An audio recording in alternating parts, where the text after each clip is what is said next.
Yeah, please. Mr. President. Mr. President, today you issued a threat against Hamas on Truth Social. What has changed? And what was said?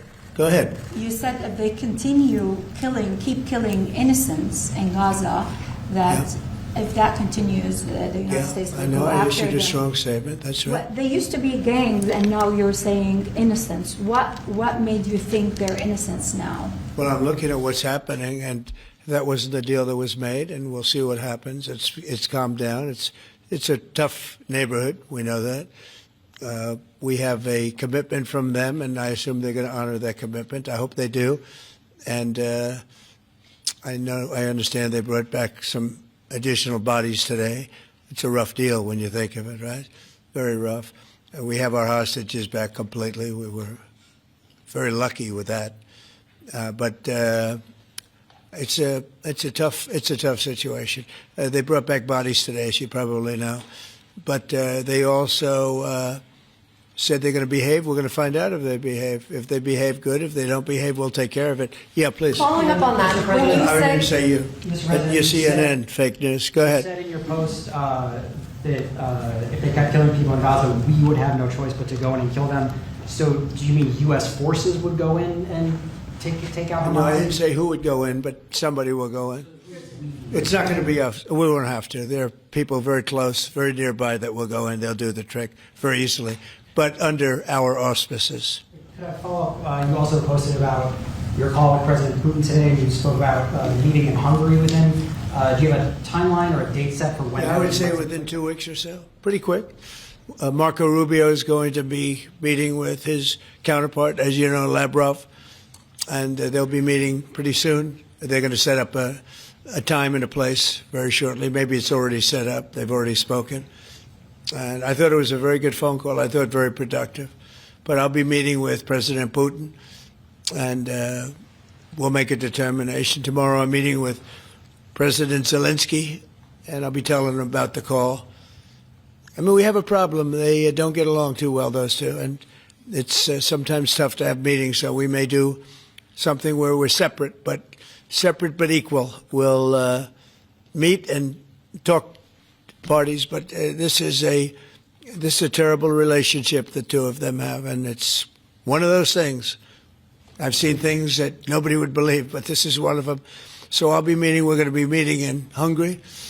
Viktor Orban is going to be hosting, and it's really something that's time, you know. Right, but did President Putin try to dissuade you from selling Tomahawk missiles? Well, of course. What do you think he's going to say? Please sell Tomahawks? No, but did he give Is he going to say, please sell those Tomahawks? I really appreciate it.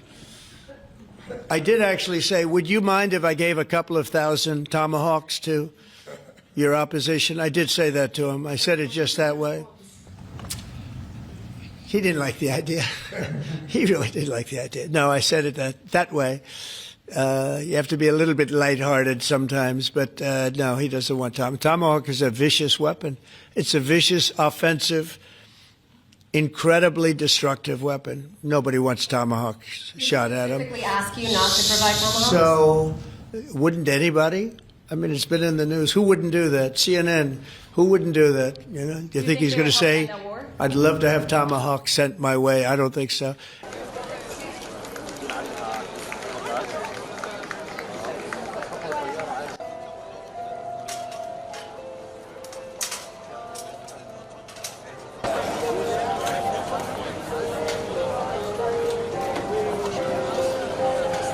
We were expecting to get him yesterday, together with the majority of the deceased hostages. And it was a very big disappointment to see that Hamas only released 4.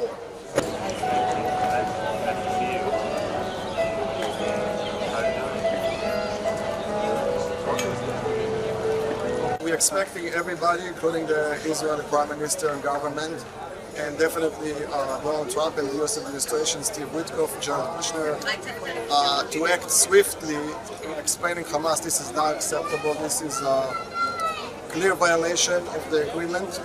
How long will it take Hamas to disarm, and can you guarantee that is going to happen? Well, they're going to disarm, and because they said they were going to disarm. And if they don't disarm, we will disarm them. How will you do that? I don't have to explain that to you. But if they don't disarm, we will disarm them. They know I'm not playing games.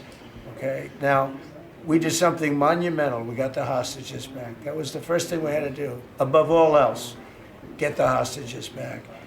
Now, they misrepresented because we were told they had 26, 24 of dead hostages, if we can use those terms. And it seems as though they don't have that because we're talking about a much lesser number. But that's a very tough subject. I want them back. That's what they said. I want them back. Also, they said they were going to disarm. And initially speaking, they needed, they did take out a couple of gangs that were very bad, very, very bad gangs, and they did take them out. And they killed a number of gang members. And that didn't bother me much, to be honest with you. That's okay. We had a couple of very bad gangs. It's no different than other countries. Like Venezuela sent their gangs into us, and we took care of those gangs. We have Washington, D.C. is one of the safest cities in the country. It was one of the worst cities in the country if you go back just a little while ago, right? Now it's safe. You can walk to work. Isn't it nice? But we have told them we want to disarm, and they will disarm. And if they don't disarm, we will disarm them. And it'll happen quickly and perhaps violently. But they will disarm. Do you understand me? Yes. You say because quickly. everyone says, oh, well, they won't disarm. They will disarm. And I spoke to Hamas, and I said, you're going to disarm, right? Yes, sir, we're going to disarm. We're confident that the president's party will and the coalition will do well in the election, and this aid is predicated on robust policies, and going back to the failed Peronist policies would cause a U.S. rethink. Thank you very much. If the president doesn't win, I know the person that he'd be running against, I believe, probably. We probably have the person. A person is extremely far left and a philosophy that got Argentina into this problem in the first place. So we would not be generous with Argentina if that happened. If he loses, we are not going to be generous with Argentina. To this problem in the first place.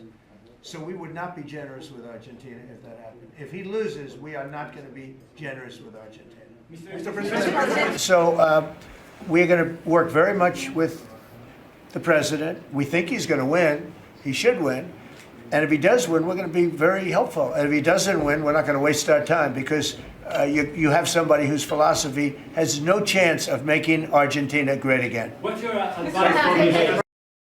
I'm with this man because his philosophy is correct. And he may win and he may not win, but I think he's going to win. And if he wins, we're staying with him. And if he doesn't win, we're gone. Are you going to work with or try and work with the mayor of Boston? And then they have a World Cup. They have several World Cup games. I know Argentina knows about World Cups. They have several World Cup games. Could those games move to cities that do work with you? We could take them away. I love the people of Boston. I know the games are sold out. But your mayor is not good. They're worse than her.